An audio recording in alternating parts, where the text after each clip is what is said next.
Blessings everyone, and welcome to day number 5 of the Ultimate Raw Vegan Bundle live sessions. Got a lot of amazing interviews going on, but today I'm especially excited to bring on my homie Grant Cambell at Raw Aussie Athlete. He's contributed an amazing book to the Ultimate Raw Vegan Bundle, Fruit-Based Life. The food goes into a lot of really interesting and important information, well documented and researched.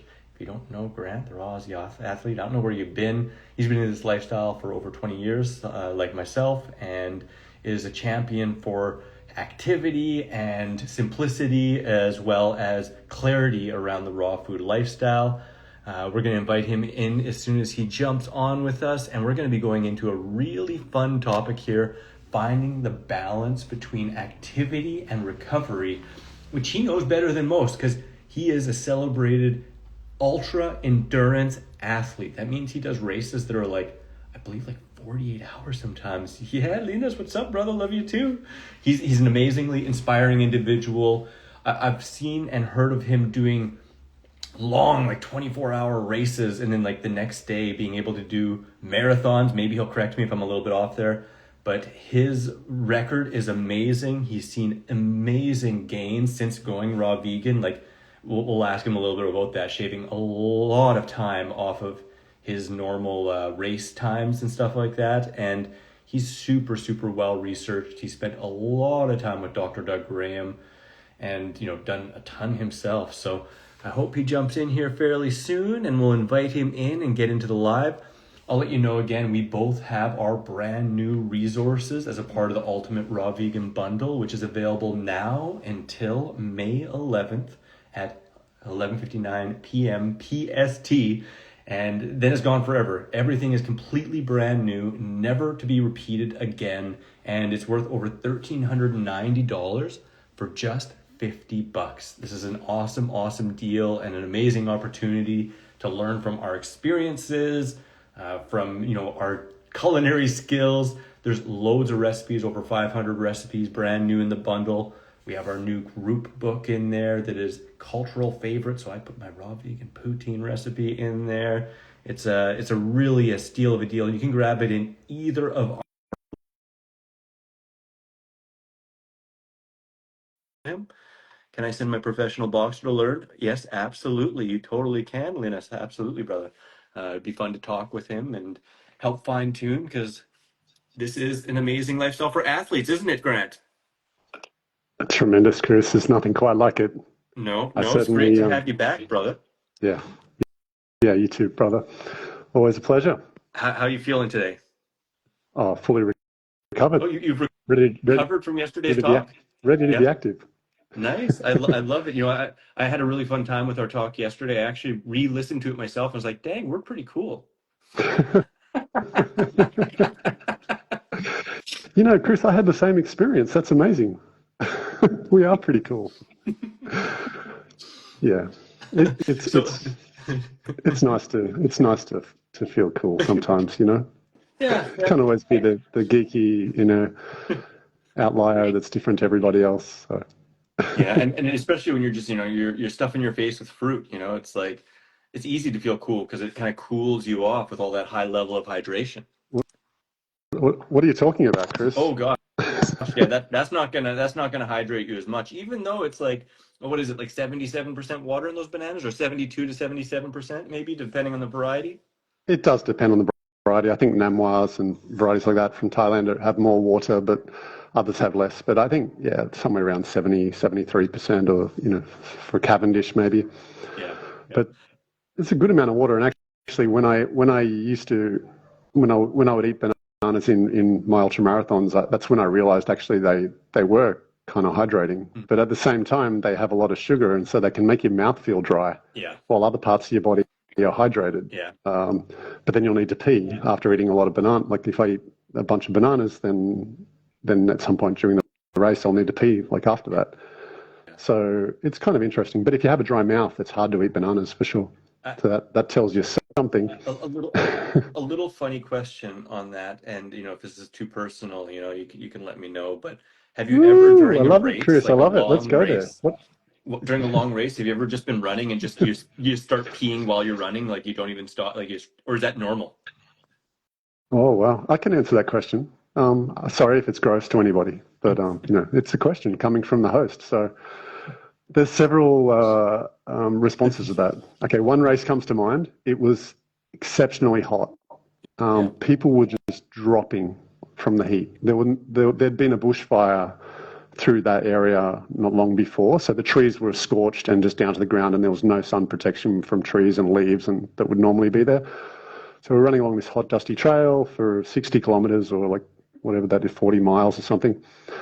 And it's getting late in the race, and people are a long way between water stations, and they're just running out of water, and people are just dropping out of the race left, right, and center.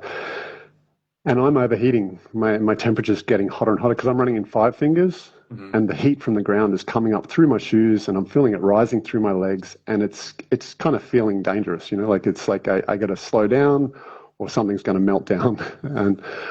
And I peed. I needed to pee. And instead of stopping to pee, or like I literally just peed in my pants. It ran down my legs, and it felt cool because I was running, so it was evaporating, and the evaporation, it was the only water in town, And so that was a very bizarre situation that only ever happened once, and it was kind of a desperate situation, really. There was no way to cool down, and it felt dangerous, and there was nowhere to hide from the sun. So I did that once. I forgive you for how gross that is, but how amazing it is too. Yeah, it's pretty interesting. And then and the other story is not so interesting, I guess, but you can pee while you run. You have to slow down or you get wet, right? So, but as a guy, I'm sorry, this is only works for guys. But yeah, if you just kind of slow down and you just turn your knees out and just let it go down. then you can. Because I used to race, and I would see these zigzags on the ground of water, and I'm thinking, wow, the person in front of me is like losing water from their camelback or from their water bladder, or they're like losing water. They're in trouble. They're gonna run out of water before they get to the next aid station. And then I eventually realized when one of my friends told me that he actually doesn't stop when he just slows down and just keeps running. He makes like 20 or 30 meters while he's peeing. So it's an advantage in a race. Now, Grant, I got to ask, is that why runners wear such short shorts? And I mean, maybe some wear longer ones than others, but is that why they wear those really short shorts? Well, I think every advantage in running is you want to be as cool as possible. Like, even running in 5 fingers, I still wish they were cooler. Yeah. Like I love sandals because they're completely open, but there's other kind of disadvantages to most sandals. They don't just feel as comfortable or something. Yeah. Well, I think they're still pretty stylish, but it's all good. Yeah, but I think a sandal is the best answer, to be honest, but I've never had a sandal where every single thing was perfect. And I've made my own sandals as well with a friend. We cut out the shoes and put the string on and all that. I don't like it going between my toes, and I don't like something pushing on that pressure point between my big toe and second biggest toe. So I prefer a Roman sandal kind of style of strings coming over the sides. Yeah. But then they take longer to get on and off, and there's pros and cons. I got some new ones that I'll let you try because they're like that, next time you come. My friend James is asking a question, nice. and then we'll get really into this topic and a whole bunch more. I was going to tell a story about when I peed my pants on purpose, but it was totally opposite. It was really cold, like -40. But anyways, we won't get into that. That's totally off topic, and it's not even important. Cool people pee their pants, so it can be to heat you up, it can be to cool you off, but my friend James is asking the motivation and instinct, to perform in extreme situations. Would you say that can also be helpful from what you eat? I don't know if I worded it properly, but do you find that you can still find like that extreme motivation to go? Because some people equate, say, meat with like a aggressive energy to compete. I think that's what I'm getting from him. Do you think that a raw food diet is still conducive to have that gusto to compete at the highest level? Like to really be driven and like strive to be the best and just do crazy things like extreme sports or that kind of thing, you mean? Yeah, like even adrenaline kind of sports? Yeah, sure. I think that's an interesting question. I mean, why do we do it? Why? It's a good question. I always valued the journey Yeah. in races, and I valued being my best and bringing my best and improving that way. I do like to beat other people. I have to admit that, and I like when people beat me that shouldn't beat me. It's a little bit. It's like, damn, I should be a bit. I'm not where I thought I wanted to be, Yeah.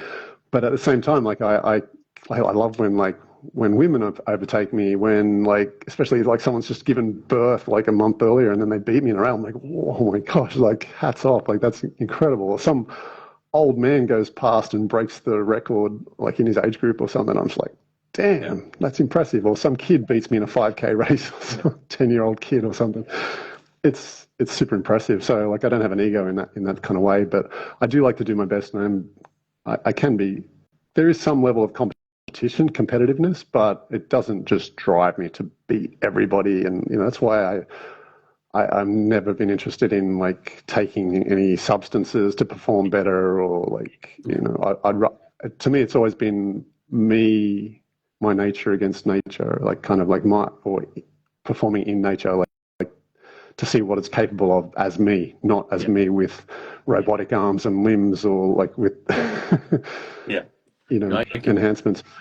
So yeah, I definitely have motivation to do crazy things. Like I love the adventure. I love going to places new. I love exploring trails. I love going into a forest, a national park, and just, where does this trail go? Where does this trail go? This looped back here. Oh wait, I've been here before. This looped back from. Now I'm starting to form a map in my head. And it's really fun. yeah. I like Yeah, that. no, that's awesome, and a perfect answer, I think. And I can actually resonate with that. I mean, I have witnessed, I mean, part in myself and with others within, say, the movement, that sometimes, whether we're talking about raw food diet or whether we're talking about different practices, say like meditation or something, that there can be a gradual shifting of priorities and viewpoints. And sometimes that leads to a little bit less of an aggressive kind of ego-driven kind of desire, whereas more of an internal, like you said, self-exploratory, self-expansion kind of desire to embetter oneself, which can be a shift for some people in some sports potentially, but I mean, I know for myself and for you and so many others, that drive to be your absolute best, and to like treat yourself as optimally as possible to be able to perform and, like our topic, recover as best as you possibly can, which can lead you to higher heights, is a really strong pull too. Hey. Yeah, absolutely, absolutely. Because like one of my goals that I've had for like, I don't know, 15 years or something, is to run 100 miles when I'm 100. Well, after my 100th birthday, to run a 100-mile race, You'll and be able like to do it. not to run it over like a year. I mean, like to run it like Yeah. in a day, like, Yeah. and I won't be able to do that unless I like am active and recover and repeat that process for the rest of my life. Yeah. Absolutely, absolutely. And I mean, just so anyone here who doesn't know Grant too well, again, raw Aussie athlete, you're an ultra endurance athlete, and definitely go follow him. Grab the bundle through his link. It's only available to the 11th. Uh, Gives people just a little bit of a track record and some of the huge gains you've seen in terms of, say, shaving off time, from before you were raw vegan to being raw vegan, as well as the differences in recovery you've personally seen. And then we'll go into the minutia and fine tuning to help others with activity and recovery balance. Yeah, absolutely. Okay, so I grew up. I didn't run so much. I kind of enjoyed running, but I was terrible at it and didn't run very far, and would always go too fast and die halfway during a school cross country or something like that. Mm-hmm. And then I went vegan and started running more, 5K like 3 times a week, and that was great. Thought, oh, wow, I found it. I've got all the answers now. Yeah. Then I went raw vegan, and I'd already done 100K 60-mile races before, like as a cooked vegan, Mm-hmm. and which I was for 6.5 years before I went raw. And then I went raw, and when I went raw, it was like fruit-based, low-fat raw vegan, just overnight, like 80-10-10 style. overnight after I heard Doug Graham's information and just went, wow, why didn't I think of that? That's really smart. Eat health foods and don't eat anything else. Fruits and vegetables. Yep. Eat raw like all the other animals in the world. And I took 2.5 hours off my 100K time in the same race year to year without changing my training technique. I wasn't training more.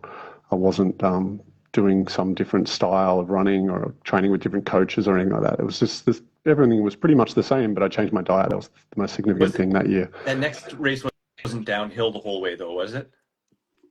It was the same race. Okay. Just checking. Yeah, You know. yeah. No, that's true. And it wasn't a dream either, Chris. It was actually reality. Good. I like it. Yeah. Just to clarify. Yeah. And then I actually did a water fast in 2008 with Doug Graham, 29 days, and I definitely recommend something like that. Only do it with a trusted supervisor, and there are some that I don't trust. But so DM me offline if you want to find out more about water fasting. But I did this water fast with Doug Graham, and it was phenomenal. And it took me, some months to recover from it. But 6 months after the fast, I took another 2.5 hours off my race time. So I'd taken off 5 hours off my time in that race in 2 years. So I went from like 21 hours down to 16 hours in 2 years. Yeah. And that, again, I wasn't doing anything different with my running technique or anything like that. People might say, oh, yeah, but you've been running for an extra year, your body's adapted more. Yeah, there probably is some of that. But the significant factors, I have no doubt, was going raw and then got like fruit-based raw vegan and then this fast, to which just gave my body a huge rest. And I just, in my head, I feel like my body was absorbing food better and just it was able to perform better. I was able to recover faster. I was able to just do everything better after the fast up. But I had to build the strength back after the fast because I've been doing nothing for a month, and then it takes a few months to build back from that, and that can be tricky for people. But it was a phenomenal experience, and so that stuff helped a lot. But then I started training more, running more, and I was running like a minimum of kind of 80 kilometers, 50 miles a week. And when I started hitting that as a minimum mileage in the week, I found running in ultras, I'd just like be running up hills and running past people, and just things just felt a lot easier, and it was crazy. And as a fruit-based raw vegan, I just was recovering like so fast. It was like I could run again the next day, not at 100% effort, but certainly 80 to 90% effort the next day after running a race. Like just like one good night's sleep after a 100K race, and then I could go out and do it again. And I couldn't do that on a cooked vegan diet, and I certainly couldn't do anything like that before I was vegan. So and big changes happened. What do you think is the main reason, just for people who maybe don't, understand the physiology of it? What do you think are some of the big main reasons why you can recover so much faster on, such a clean burning fuel? Yeah, that's a good question. I personally, I don't think I've really heard anyone describe it this way, but like I personally feel like it's just your blood physiology is better. Yeah. So the stuff that you need in your blood, which fuels your whole body, is optimal. It has all the stuff you need in it. So what is that? Obviously hydration is super important. The electrolyte balance is super important. So that's why I eat vegetables, leafy greens and things. I don't only eat fruit. Even though I can race just on fruit, and I don't need to eat vegetables during the race because I've already got the minerals in my body from my diet. So I can get away with just eating fruit for a race up to 100 miles. But longer than that, I definitely need to eat celery or something like that to get some more minerals into my body. Like efficient waste removal maybe. And something I just want to ask you briefly too, though, is because some people might be talking about taking salt tablets during races and stuff like that, and I know you don't really need to do that. Can you explain kind of sodium sparing and kind of that role in your specific life and what you see others doing in racing and how that affects things? Yeah, so this is the aldosterone conversation. For most people haven't heard of it until we mention it, but it's a hormone like testosterone and the other estrogen and other hormones that the body produces. Aldosterone regulates our potassium levels and indirectly regulates our sodium levels, and it's very important. And if you have low sodium in the blood, it can be life-threatening. And so all ultra runners are scared of hyponatremia, which is low sodium in the blood. And the reason they are is because they eat salt, and eating salt makes your aldosterone levels lower, and that means you're not good at holding onto your minerals. It means when you're sweating and you pee that you're losing minerals. Yeah. Oh, Chris, oh no, you're not losing minerals. You don't eat salt, do you? No. I hope you don't eat salt. No. Yeah, and it stings your eyes, and the salt gets in your clothing, and people get the white lines everywhere, and it can be abrasive and make your nipples bleed. Even like guys get bleeding nipples. A lot of guys tape their nipples when they run because they eat salt. Yeah. I don't get that problem. I can run 100 miles without eating any salt, but I need minerals. But I already have enough minerals in my body to run 100 miles just from my regular salads and vegetables that I eat, as well as the minerals that are in fruit. But you get more minerals per bite of vegetables than you do from a bite of fruit. Sure. But I eat a lot of fruit, so I do get a lot of minerals from fruit. But I just want that bit extra from... And here in Thailand, I'm drinking coconuts, and that's wonderful to get those electrolytes in. Yeah. But yeah, salt... if you don't eat salt, then you're not dependent on salt. And there's a page on salt in my new book that's in the bundle, and it really digs deep into salt, and it doesn't give it a nice review. Let's put it that way. It digs deep into mines to get like ancient salts. Is that what you mean? Not deep into the mind, deep into the mind. No. Oh, deep into the mind. Not the Mayans. Not the Mayans. Yeah. To demystify. Salt damages your taste buds. It desensitizes your ability to detect flavors. It increases your blood pressure. It never was alive. It's the only thing people eat that wasn't alive. It's basically like the equivalent of earth or dirt. Salt. It's kind of a weird thing, and it's addictive. It's certainly very stimulating, and but the main thing for me is if I eat salt, then I'm dependent on salt. I can't run more than a marathon without requiring salt. Yeah. So to add some extra important context to this for athletes, if somebody is looking to go low or no sodium, actually, I'll replace that, no salt, because we want adequate sodium. We don't need salt. Is there any concerns or anything that they want to be aware of if they're, an athlete and they're performing and they're doing stuff and they've consistently been eating salt, but now they're listening to this information. They read your book in the bundle, Fruit-Based Life, the food, and they're like, I that makes sense. I want to go salt-free. What are some considerations and maybe a sound protocol to take to make that as safe as possible?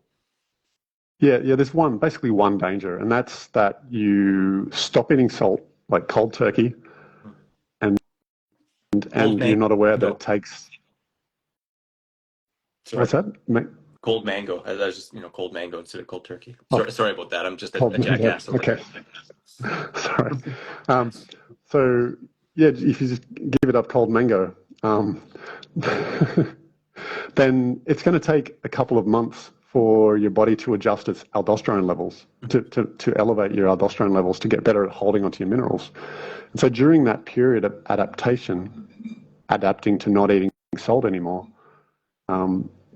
your aldosterone levels are still going to be low. They're going to slowly increase, but they're still going to be lower than you need to be able to just go out and run, do something like it's extreme kind of endurance sports, like things like that are 24 hours or more, or, things where you're sweating a lot and you're putting out energy, like, say, running ultras, endurance cycling, but not just like running a marathon's okay. That's kind of around the margin where you're okay. You can run a marathon, and if you've given up salt, you'll still be okay. You probably won't have serious cramping, or it certainly wouldn't be life-threatening. But if you just give up salt and then a week later 2 weeks later, go out and run 100 miles through the mountains, you're going to be losing sodium while you're running, losing minerals while you're running in your urine and your sweat, because your body hasn't brought your aldosterone levels up yet, and you're not intaking it anymore at the same level. You're intaking less. You're just getting whatever you get from celery or fruit or whatever else you're eating, and that's not going to be enough to keep up with the loss of having low aldosterone. So that's just a period where you shouldn't go out and do big races or something extreme. You can still train hard. You can go and train like an hour or two a day after giving up salt, but just be aware that it takes about 2 months in our observations for the body to adapt, to be like salt adapted, to be adapted to not eating salt. Yeah. Now, and in that kind of situation, let's say someone's doing that, and they're like, oh gosh, I'm joining this race. Would having a sports drink that has natural sodium in it, say like celery juice or even just having a stick of celery while they run, would that be advantageous, help them if they were really in that situation, or is it just better to wait and give yourself that adaptation? Absolutely, that helps a lot. And my first kind of breakthrough in this area was I used to cramp in every single race. About 30 kilometers in, maybe 3 hours into a race, something like that. And one calf muscle would cramp and the other calf muscle would cramp, and it would be debilitating. Like I'd just have to stop and rub it, stretch it, take like a minute or two, and then continue. And then the other one would go within a minute or so. And then I'd be good for the rest of the race. But it happened in every single race, and I couldn't figure it out. And then one race I had a whole bunch of celery. It was actually blended celery, which is yucky, like it's not a pleasant texture and stuff, but I did that and I did get it all down, but it's definitely celery juice is much nicer. But I did blended celery, and I had like basically like a head of celery before the race, and I didn't cramp, and then I did it again the next race and didn't cramp, and then I was like, oh great, I finally figured it out, and I just need some celery before races and I'm good. But then I started eating more greens in my diet, which I didn't do at first when I first went like 80-10-10 raw vegan, fruit-based raw vegan. And and so once I started eating more general, like just cucumbers and things like that, just in my day-to-day life, I found that I didn't cramp in those races anymore, and I didn't need to eat celery. Like once I kind of got it down to more fine-tuning, I realized I didn't even need to eat celery unless it was like sometimes in a 100-mile race I'd feel like celery, but generally it's only if it's longer than 100 miles, then I would definitely need celery. And celery would start tasting really good, like I really started like wanting the saltiness, like so your body kind of lets you know as well. But cramping is not fun. Definitely, no, cramping isn't cool at all. I don't miss cramping. It's very rare that I cramp. I have a bit of a funny question. I don't know if you have an answer for it, because I don't know if you've encountered this yourself. But I'm curious, because you're so fine-tuned with this and you're used to no salt, have you ever been in a situation where, say, you went to a potluck or you went to a restaurant and you accidentally had some? And if so, one, what was kind of the reaction in your body? And two, did that impact your sodium sparing? Like, did it require time to get back to where you were again? Or what's your experience with that, or your knowledge around it if you haven't personally experienced it? Yeah. Well, yes, I certainly have experienced salt, being assaulted. You've been assaulted. I like that. So in the first 6.5 years as a raw vegan, I've been raw for almost 20 years, like 20 years in November. But in the first 6.5 years, there were times where I binged on like bad vegan food, like fried vegan street food, and that was just I was just in a marriage that wasn't working out, and I felt trapped in the corporate world, just like a slave to IBM. And so those things kind of played on me, and I would started using food as an outlet to escape from that, and that would be like. I'd be like super clean, no salt for many months, and then all of a sudden I would go and eat like Indian street food that was vegan. So oil, salt, and all kinds of herbs and things. And so this is the flip side, is once you salt adapt to like having higher levels of aldosterone, so you get better at holding onto your minerals. Well, the problem is that when you then eat salt, you can't get rid of it easily. So you have to take on a fluid to get rid of it and flush it out. And that means a lot of fluid retention. So I went to work at IBM one time in the first couple of years of going raw, after I'd had one of these binges on fried vegan street food, and I couldn't do up my shoelaces, Chris. Like my feet were so swollen. They were frozen. They were swollen like elephant foot. Like the entire bottom of my foot was touching the ground. I had no arches, like it was all swollen. Yeah. And there was one time where it didn't happen like a lot of times. Like this is like rare stories, and I wish I had photos of it. But my legs were touching from my groin to my knees.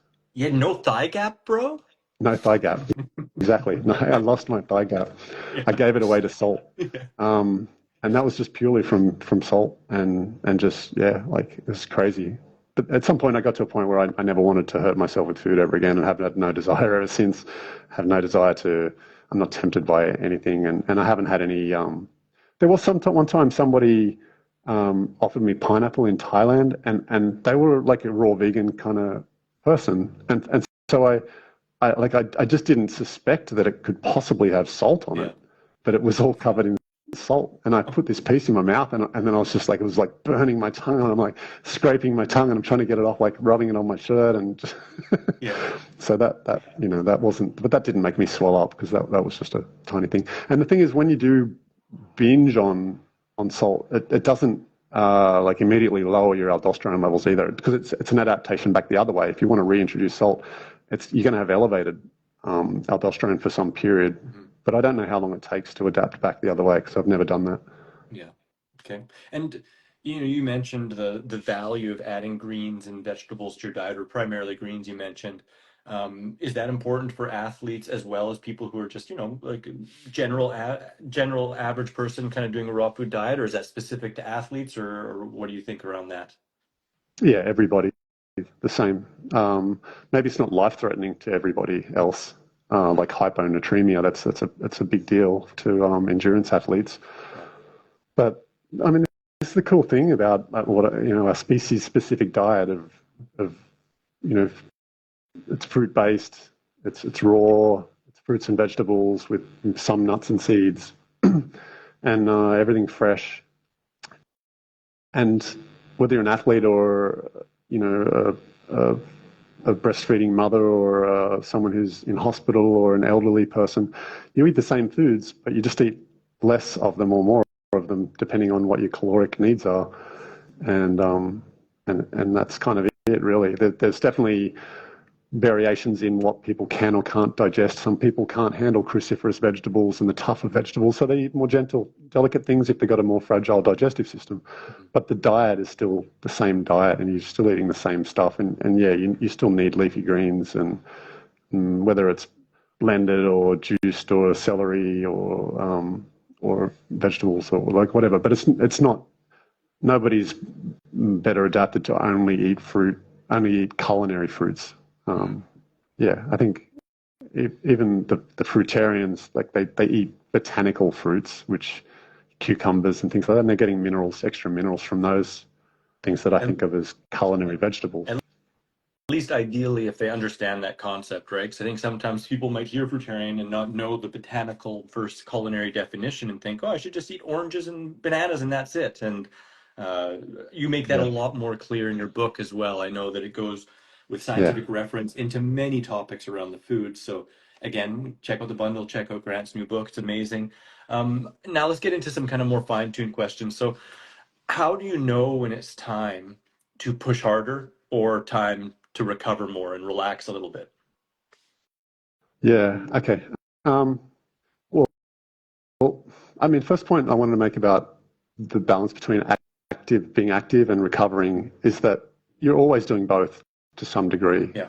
In the same way that we're either in our mind or our body, but there's always both. It's never just one and not the other. And so yeah, like how do you know when to push? Like,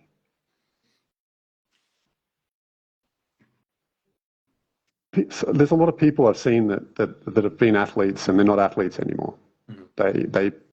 They and they're tough and they were better than me and they pushed harder than I ever have and they were incredible. It was impressive what they did, but they weren't doing the recovery and they couldn't sustain what they were doing because they weren't recovering from the activities. They just slowly built up injuries and scar tissue and damage to their bodies until they needed hip replacements or knee replacements or surgeries, or they're just broken and they just can't do it anymore. There's the nervous system needs recovery, like getting enough sleep. So I think there's just so many factors to look for. Like, obviously there's the one where you just literally can't perform anymore. Then you obviously Decline. haven't recovered enough yet. Yeah. Yeah, like there was a national wrestling champion who was actually training with Doug Graham for diet and stuff some years ago. But yeah, I actually met with her and trained with her a little bit. But she was not getting any kind of gains like in size, and she was getting frustrated because she needed to keep growing and get on the path to, she wanted to be in the Olympics. She was in the Olympics and all this kind of stuff. So, and basically she needed more sleep until she was doing the work, but it plateaued because she wasn't getting enough sleep. She needed to increase the sleep to like 12 hours a day, something like that. Like the Kenyon Runners that everyone knows and all those different parts of Africa that are epic endurance runners, they're sleeping or lying down or resting for even 16 hours a day, like 17 hours. Like they're just like lying down and doing nothing. Mm-hmm. But when they're training, they train really hard and fast and it's powerful and it's quality and it's epic. But they take recovery just as serious. So yeah, I think when people aren't doing the recovery, they're not getting the gains. When you have when you're getting injuries, mm-hmm. that's a sign that you're not recovering. Like when I run ultras, if I get a sore knee or something like that, I actually will stop and rotate my kneecap and just relax my leg and just rotate my kneecap in a couple of directions, get some synovial fluid flowing in there, lubricate the joint, get things kind of moving, make sure there's no pinched nerve underneath something, or just free up whatever it is. I resolve the problem. It takes me maybe 30 seconds, and then I keep running. I don't ignore it. A lot of people I'm tough, I can push through the pain barrier, I can, and they end up with injuries because the body, discomfort is different to pain to me. I think you shouldn't ever push through acute pain.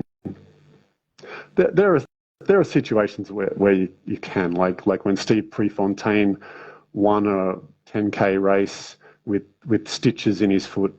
Or was it actually? You know what? I think it was Roger Bannister had stitches. One of them, I think maybe even both of them, had a cut and stitches in their foot, and they were able to run the race even though they were in great pain. The stitches were breaking, and they won a race. They set a record.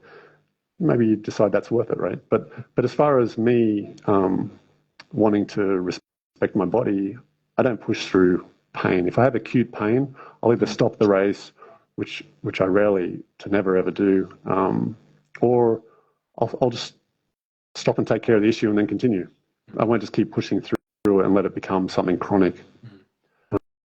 I won't have let my ego take over and say, oh, well, I was planning to run 1,000 miles this month and nothing's going to get in the way, and I'm going to, I don't care if I end up in a wheelchair, I'm going to keep pushing. I'm not like that. I value my body. I want to run 100 miles when I'm 100, and I've got to look after it. So if I'm destroying myself, that won't work. So I encourage discomfort. Get out of breath, push hard, feel uncomfortable, feel vulnerable, and push through it, and explore that. And it's amazing. But you're not acute pain, not sharp pains, not things that like make you wince. Like Yeah. those things, pretty clear signs that the body needs a break and needs some rest. And I think, and they show that Olympic athletes did better when they started taking 1 week off training each year as a minimum, because a lot of them used to train constantly year round, and they just got flat, and they ended up hating their sport, and they just got depressed and demotivated and all these things. Give them a week off, and they love it. And some of them can't even take the week off, like someone like Gosh. Killian Off a year. Killian Jornet, Killian That Jornet, blows the my mind. runner, Yeah. the famous ultra runner, Killian Jornet or Hornet, Jornet. He's from Spain. He goes on he's tried to go on holidays, and he just can't. He can't not run. He just can't. He has to run at least 30 k's a day. He can't, like 20 miles a day. He just can't not do that. He loves it so much. He grew up in the mountains, in the Alps, somewhere in Europe, in the Alps, and his parents, he'd be like hiking in the Alps as from when he was like 2 years old. But I think when he was 6 years old, he was just going up and down, like on his own, carrying his own bag and just doing all this with his parents, but not being carried by them, not being helped by them. He's just it's in his blood. He can't stop now. Yeah, so he's tried to take holidays and he can't. But so there are exceptions where people truly love what they're doing, and some people are like phenomenal, as far as like Yanis Kouros still holds the record for most races over 100 miles, but certainly over 1,000 miles. And that guy moved to Australia and slept 2 hours a night for 6 months, worked 3 jobs just to get his family a new start. And then he'd go in these races and break the world record. He'd run 303 kilometers in 24 hours. It's a record that still stands today. It's been oh gosh, it must be over 30 years now, this record. I think 1995 the record was set. Wow. And he said this record will stand for the rest of time. He said this. That's what he said when he broke the record in the presentation. He said this. He said I will run no more 24-hour races. This record will stand for the rest of time.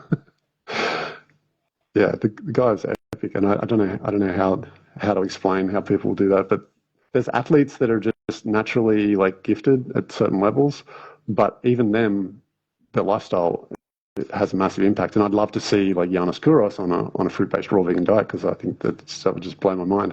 He eats a lot of carbs, but he eats a lot of fat as well. Wow, So, that's mind-blowing. And I mean, it does bring into the element of mind over matter kind of aspects, maybe, and in certain circumstances pushing through, and which isn't best for longevity, but maybe for that individual race. Hey, but that's again well, he can mind-blowing. still run now. Yeah. He must be 70 years old now. He can still knock out a great race. And he used to talk about that ultra running was about going beyond the physical. It wasn't about a distance. It was like when you went beyond your physical and you had to draw on something deeper than that. And he says that he can go beyond mind, body, and spirit. He can't explain exactly what it is, but he's only met a couple of people in the world that can do it. But I spoke to people who crewed for him in Australia when he ran from Sydney to Melbourne, like a 1,000-kilometer race. Very famous race that had big prize money, and he won it and took many hours off the record. And they crewed for him, and he was at a point in that race one time where he lay down to sleep for a couple of hours, and he couldn't move. They literally, he couldn't move. But when it came time to get up and run, they're like, "Come on, mate, you got to get up and keep going. It's time." He just got up and ran, and he doesn't really know exactly how he does that, but he has that control over his body. His body and his mind don't tell him what to do. He just does it. He draws on something deeper and just I don't know. That's how he describes it, something like that. Is he the one that wrote Beyond Ultra? Beyond Ultra. Or is that a documentary? Beyond Ultra. Yeah. He does have a documentary, and Gee, the title is something like that. It could be that. It could be that. Yeah, yeah. Okay. And he We have a also question that featured in Pheidippides, a movie about the original marathon runner, the Pheidippides. Yeah, he also featured in that film too. yeah, I guess at that level he's going to be featured in a lot of things, Yeah, I know. or ideally Of should. course, Yeah. of course. So The there's a question. question Yeah, here yeah. which is kind of interesting. When we're talking about sodium sparing and salt and intake and stuff like that, is there any correlation between no salt intake and the amount of sweat you sweat? Like, is there any change in that? Well, I'd like to make a joke first, like that you sweat more and you sweat less. Yeah, maybe. Yeah, maybe. Is it true? But you know, sweating less is not a good thing. Sweating less means you're dehydrated. Yeah. Okay, so but your sweat certainly contains less salt and less minerals, so it doesn't sting your eyes. If you when you don't eat salt at all, unless you're dehydrated, your sweat won't sting your eyes. Yeah. If you're dehydrated, yeah, the minerals will be concentrated enough to sting your eyes, but otherwise, no. And your tears, I think they're not as salty.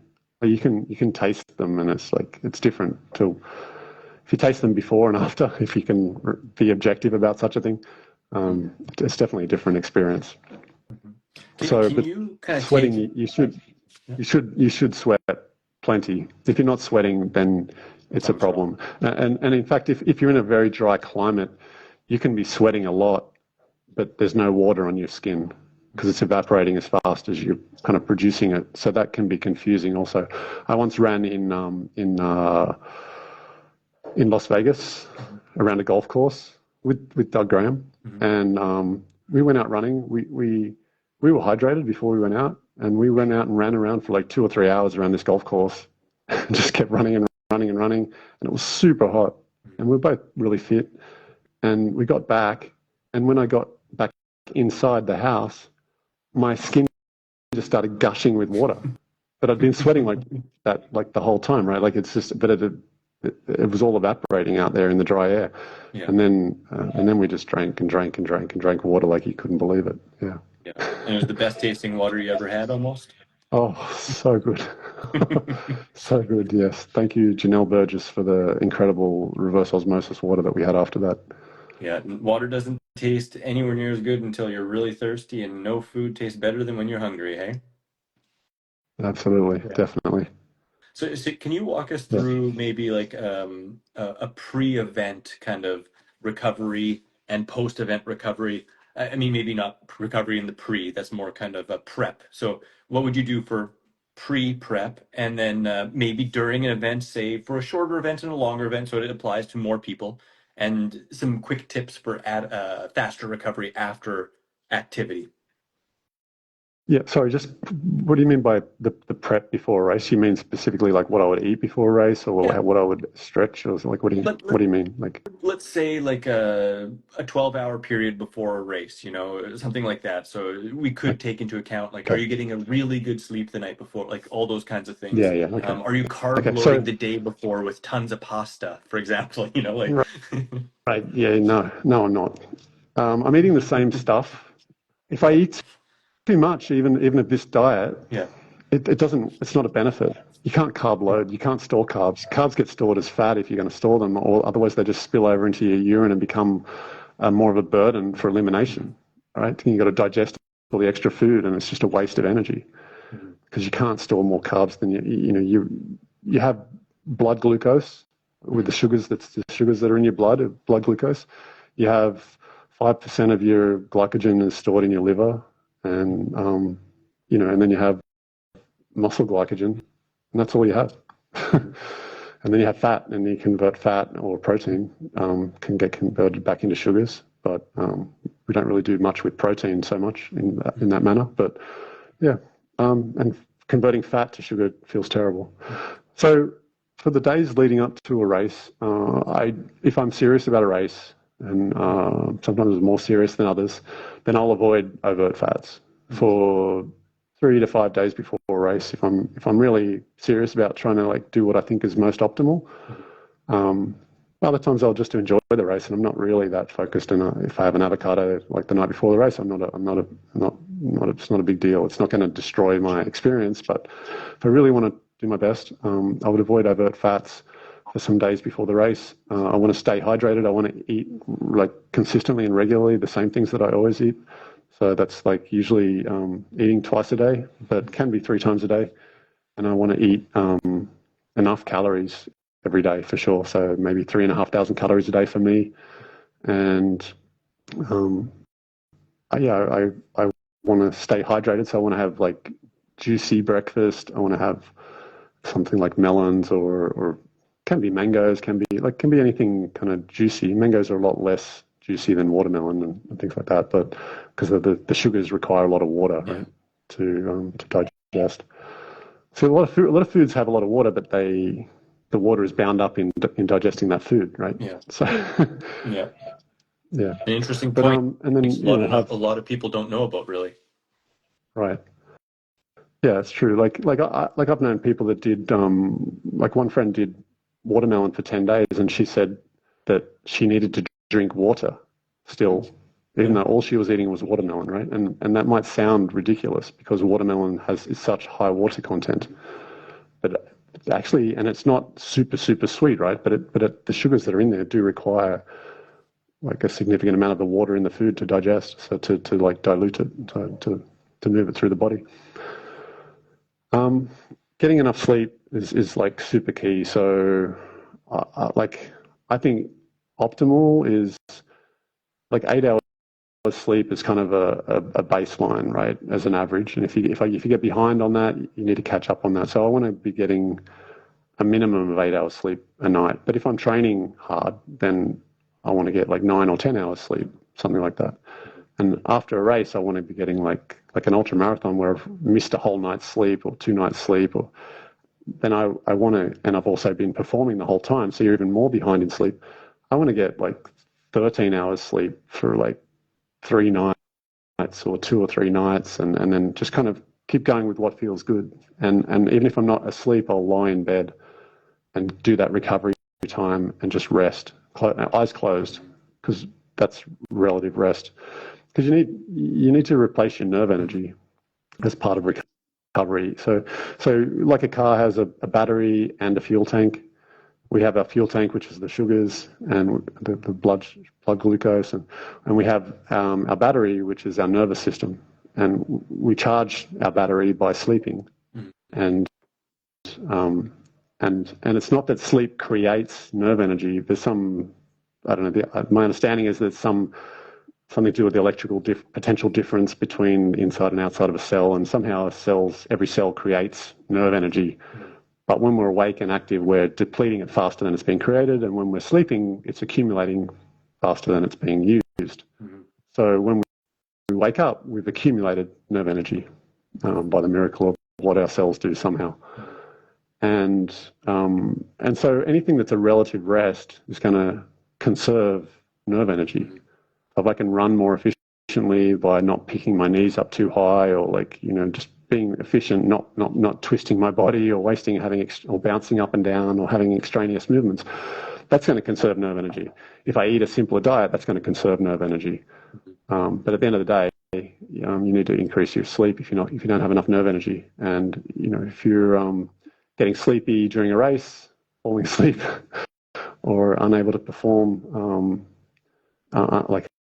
unable to be kind of mentally alert and active, following directions, trying to navigate, things like that can be quite complex. If you find yourself just wanting to follow other runners and not actually navigating yourself, you're going to get lost, because other runners will make mistakes and you'll follow them, and it's happened in many races. Yeah. Even the leaders have led like top 30 runners have gone off in the wrong direction for 2 hours, and person coming 31st becomes the new winner. Yeah, it happens. It happens because everyone just follows. Yeah. They're too lazy to navigate. And so you want enough nerve energy that you have the bandwidth to navigate, know what you're doing, and make good decisions. So there's nerve energy. I definitely want to be hydrated before, during, and after the race. Just being consistent. It's just life as normal, but when you're more active, you consume more food. you're going to probably consume more water. It depends on the climate that you're running or being active in as to how much water you need. Yeah. But you need enough water to pee 8 to 12 times a day is what I would like. I like Doug Graham says that, and I find that's the best way to measure hydration is whether you're peeing clear or not, whether you're peeing some sort of volume at least 8 times a day. And if you're peeing less than that, then you're not hydrated. And it takes water, like you mentioned. There's a big group of people now that are promoting just eat fruit. You don't need any water whatsoever. What do you think about that, especially in terms of both elimination and recovery? Yeah, I think it's foolish to never drink water. That's what I think. Yeah. I think that there's been plenty of days, even like weeks probably have gone by where I almost consumed no water, but I wasn't at optimal hydration at those times, I would say. And it feels better to have hydration. Yeah. And I'm being watched by Amara right now. She's definitely very into water. Yeah, water's great. Yeah, water's great. Yeah, there's no examples of animals that don't drink water that are close to us either. It's a interesting thing that people take, just. Yeah, and I think there have been enough cases now of people with dry fasting and all these foolish behaviors that are super dangerous. Yeah. And I get the attraction to the dream of breatharianism and all these things that people think are so, amazing, but it's just dangerous. The body can't function properly without water, and our whole body most of our body is water. To think that you can deprive your body of what it needs most by make it perform better. Don't give it water and that's going to train it to be better. It's like it'd be like saying, Chris, let me remove all of your skin so that you can become, so your skin will be better in the sun after that, because you'll get used to having no skin at all, and then when we put it back, it'll be even better. It's like you would just die, without skin you get infections, and I don't know. We need water, and I think I do think peeing 8 to 12 times a day is kind of and more than 12 times is just inconvenient. It's not that it's really a problem, but peeing reasonably clear, maybe not first thing in the morning, but reasonably clear, yeah. That's a good sign of hydration. I think that's super important. Yeah. And I need to make sure I have enough carbs, calories, and most of them from carbs. I do have another live starting in 1 minute. I didn't. I forgot to tell you that, Chris. Yeah. No problem. Yeah. Sorry. So I'll say this then real quick. In the recovery phase after, are you taking protein gels, or where does protein, carbohydrate, water come into the equation for adequate recovery? Not only for endurance athletes, but the general run-of-the-mill person that likes to be healthy and fit. Yeah. Protein is just a non. There's no consideration for protein. I just eat whole plant food, raw fruits and vegetables, and I get enough protein from that. Yeah. There's really no. All fruits and vegetables have all essential amino acids. Some in trace amounts in certain foods and some greater in others. But if you have a range of fruits and vegetables, it's all covered. And I don't know. I've been doing this for nearly 20 years, and I've never had a problem with protein. So. Yeah. But I eat enough food. Yeah, I'm not starving myself. I'm not fasting all the time and under eating on calories. Awesome. So you start in 1 minute. You start right now in the next one. Yeah. Okay. I do actually. I'm so sorry. All right. Well, no, it's all good. It's all good. So this has been really insightful. Always a pleasure. I do have other interviews with you where you go into some other stuff too. So when I put this on my site and stuff and on YouTube, I'll put those in the show notes as well. I just want to thank you, Grant, for all you do, your awesomeness, being my friend, and being a part of the bundle with your amazing contribution. So I really encourage everyone to check out the bundle through Grant's link and give Grant a follow. Yeah, man. Thanks again. Any leaving or last words for you? Just the same to you, Chris. You're incredible. You're a legend, and it's a privilege to spend time with you. And thank you so much for the interview. And and active recovery is the other thing I didn't mention. Active recovery. So after you've been active, when you are recovering, it doesn't mean doing completely nothing. Yeah. Being active in your recovery is also something that can be super important, but not in a way that aggravates your body or irritates things.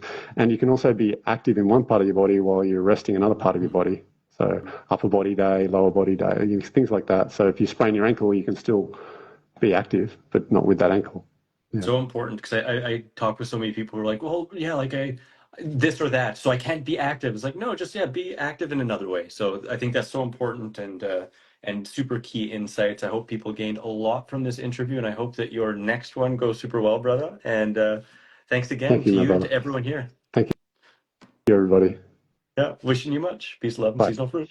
Bye-bye. Peace, love, seasonal fruit.